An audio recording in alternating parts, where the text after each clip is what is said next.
So today I'm going to show you a quick tip where after I've made bacon, I'm keeping the grease in the pan and then I'm putting in my cassava, and this was frozen cassava that's been chopped, and I'm going to let it boil in here. It's not boiling yet, but I'm going to let it simmer to get soft and to get flavor, and then I'm going to transfer it into my pot in order to make the mash.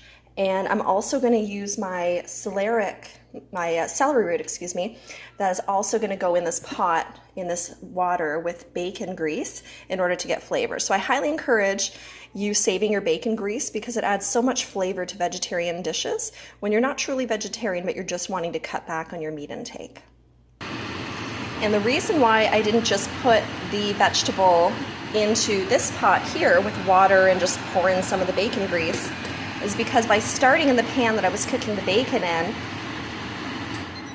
I'm going to actually deglaze the grease off the bottom of the pan, so we're going to really get more of the bacon flavor and juice into the product versus we would have just had a little bit of grease pouring off of the pan if we went and poured it into here.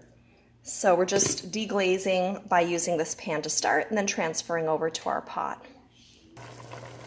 So I'm going to add some vegetarian butter, but you can add any butter that works for you that's intolerance free.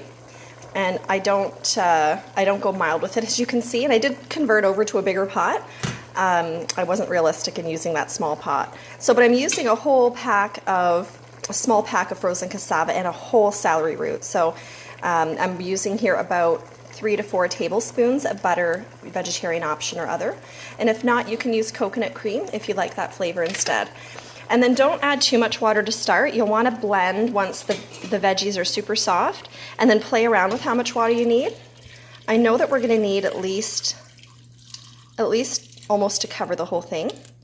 And then I'm just going to add water later after I blend to get it to the thickness that I want, because you don't want to accidentally make your mash too watery. So here's the end result. It took about 20 minutes of simmering the veggies, and then they were soft enough to just use my hand blender. The part on the end I put to wash already, but this is just a standard Hamilton.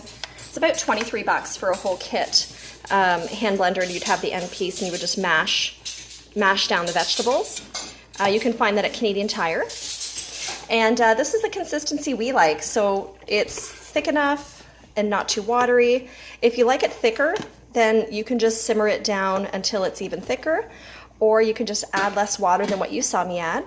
And then if at this point you feel like you want it runnier, then you can add some broth. Broth is actually my favorite liquid to add to making a mash, besides the deglazed bacon grease with water from the pan that we had cooked. So sometimes children may not love the flavor with the broth. I think it's delicious, and one of my children do too. But otherwise you can just play around with that, but broth would make this much more nutritious. Enjoy and let me know how it works for you. It's